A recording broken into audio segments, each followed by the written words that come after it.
Good morning. Welcome back to doctor Shaheen classes. और आज मैं आपको लेकर आई हूँ नीट जीआरए पेपर 1 यूनिट 5। इसके पहले मैं आपको 4 यूनिट तक जो नीट जीआरए में सिलेबस है वो मैं कवर कर चुकी हूँ, जैसे research aptitude, teaching aptitude, unit 3 comprehension और यूनिट 4 कम्युनिकेशन का मैं काफ़ी डिटेल में मैं उसे डील कर चुकी हूँ। सो आज मैं लेकर जो आई हूँ वो है यूनिट 5। देखिए नीट जीआरए के यूनिट 5 में जो पढ़ने हैं आपको वो है मैथमेटिकल रीजनिंग एंड एप्टीट्यूड।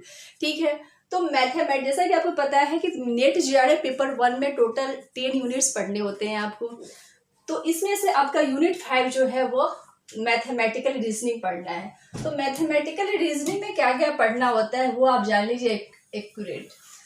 तो पहला तो है नंबर सीरीज। अब नंबर सीरीज में क्या क्या पढ़ना होता है, तो नंबर रिलेटेड क्वेश्चंस उसमें आपसे पूछा जाता है, नंबर रिलेटेड क्वेश्चंस पूछा जाता है। फिर ग्राफिकल मिसिंग नंबर्स पूछा जाता है, आपको ग्राफिकल मिसिंग नंबर क्वेश्चन दिया जाता है, फिर उससे क्वेश्चन आपको पूछा जाता है। ठीक है, लेटर सीरीज से आपको क्वेश्चन आता है, जैसे लेटर डिजिट टर्म क्वेश्चंस। ठीक है, लेटर डिजिट टर्म टाइप के क्वेश्चन दिए जाते हैं और उससे क्वेश्चन पूछे जाते हैं। अल्फाबेट क्वेश्चंस भी आते हैं, कई बार अल्फाबेटिकल टाइप से रहते हैं क्वेश्चंस, आपको कोड में रहते हैं। ठीक है, जैसे न्यूमेरिकल भी दिया जाता है और अल्फाबेटिक भी रहता है उसमें। क्लासिफिकेशन क्वेश्चंस होते हैं आपके। अरेंजिंग इन ऑर्डर क्वेश्चंस को अरेंज करना होता है उसमें।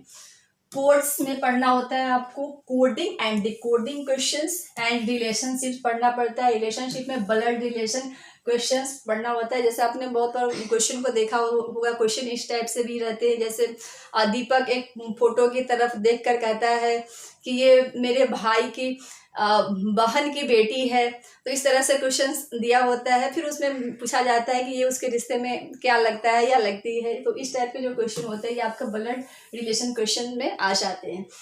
उसके बाद अब मुझे पढ़ना है mathematical aptitude.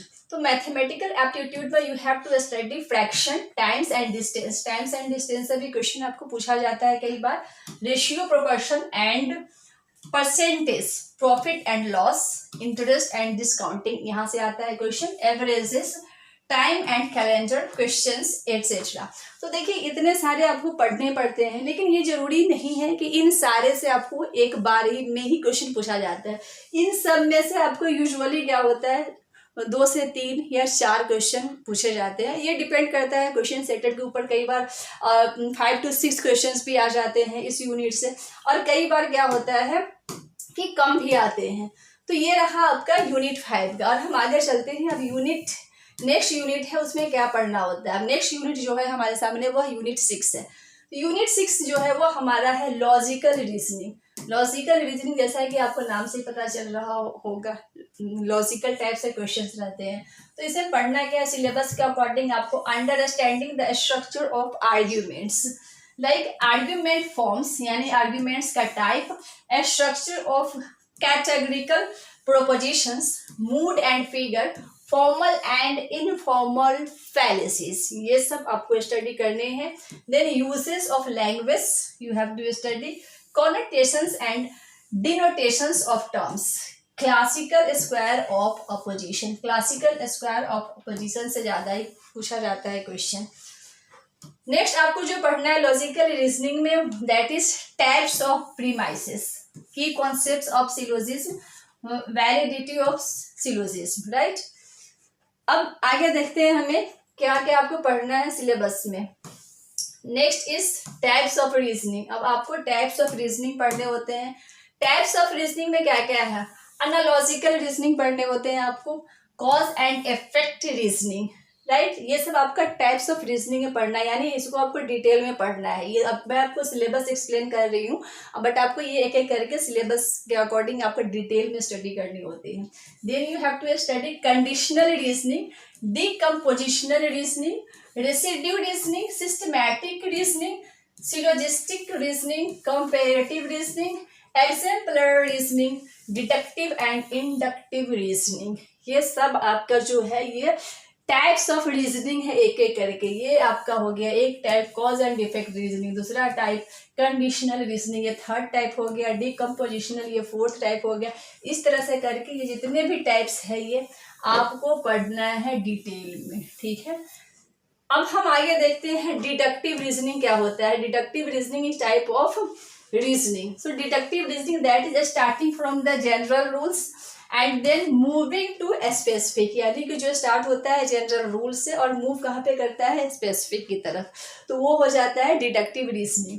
Then coming to the next type, that is inductive reasoning. So starting from specifics and moving to general rules, यानी that is inductive reasoning is just opposite to deductive reasoning। यानी deductive में हमने क्या देखा कि starting from the general rules and then moving to specifics, and inductive में क्या हो गया स्टार्टिंग फ्रॉम स्पेसिफिक, यानी कि ये आपका जस्ट अपोजिट हो गया। ये स्पेसिफिक से स्टार्ट होता है और मूव कहाँ पे करता है जनरल रूल के तरफ करता है, ठीक है।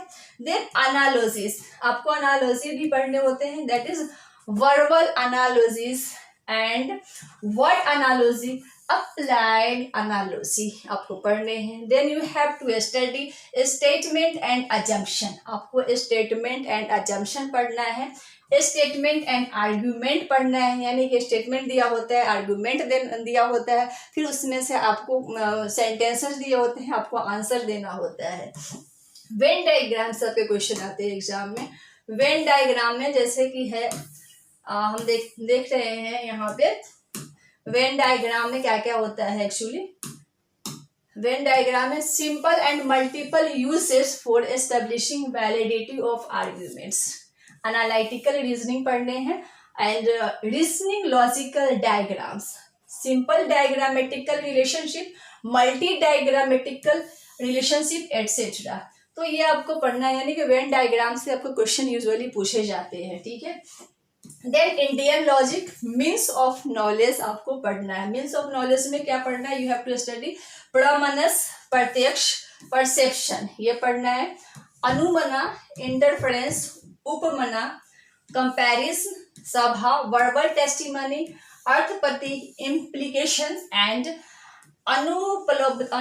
अनुपलब्धि, मन, उसके बाद नॉन एप्रीहेंशन। इसमें उतना क्वेश्चन आपसे नहीं पूछता है और कई बार पूछता भी है और कई बार नहीं भी पूछता है ये वाले टॉपिक से, ठीक है। कई बार पूछता भी है तो एक क्वेश्चन यूजुअली आता है।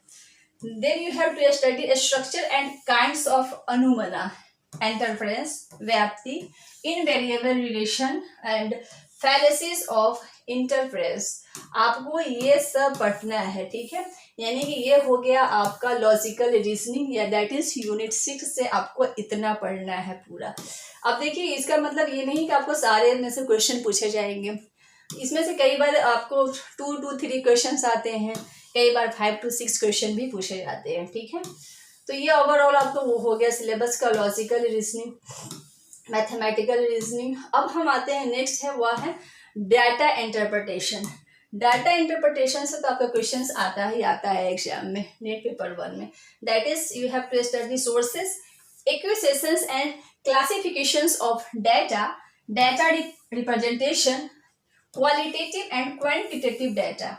आपको यहाँ पे पढ़ना होता है acquisition, classification of data, data representation and qualitative and quantitative data आपको पढ़ना होता है, ठीक है। Then you have to study graphical representation, that is bar chart. Bar chart आपको दिया होता है, उससे आपको क्वेश्चन दिए जाते हैं, फिर आपको आंसर करना होता है। Histograms, pie chart, table chart and line chart and mapping of data. यहाँ से आपको इसमें से जो है ना bar chart, pie chart, table chart, तो यहाँ और लाइन चार्ट, इनमें से आपको यूजुअली ये तीनों चारों में से एक ही क्वेश्चन पूछता है, या तो बार चार्ट पूछता है, या तो पाई चार्ट, या तो टेबल चार्ट, या तो लाइन चार्ट, है ना। एंड मैपिंग ऑफ डाटा, यानी कि सब नहीं पूछता है, कोई एक क्वेश्चन आपको पूछता है, मतलब या तो बार चार्ट पूछ सकता है, या तो पाई चार्ट, या तो टेबल चार्ट, लाइन चार्ट। फिर डाटा इंटरप्रिटेशन से आपसे क्वेश्चन आते हैं, डाटा इंटरप्रिटेशन से, एंड डाटा एंड गवर्नेंस से क्वेश्चन आपको आते हैं। सो ये है आपका एक्चुअली यूनिट 7 का, ठीक है। तो इस तरह से आप देख लिए टोटल यूनिट जो भी है आपका, ऑलरेडी मैं 4 यूनिट तक कवर कर चुकी थी। इसमें आप देख लीजिए यूनिट 5 आपको मैं बता दी क्या क्या पढ़ना होता है। यूनिट 6 में बता दिया मैंने कि आपको लॉजिकल रीजनिंग में क्या क्या पढ़ना होता है, ये सब है आपका। और ये देखिए यूनिट 7 में आपका डाटा इंटरप्रिटेशन में ये पढ़ना होता है। और नेक्स्ट टाइम मैं आपको बताऊंगी यूनिट 8, फिर उसके बाद आपके बाद फिर 9, इस तरह से 10 करके पूरा कंप्लीट हो जाएगा। ठीक है, थैंक यू।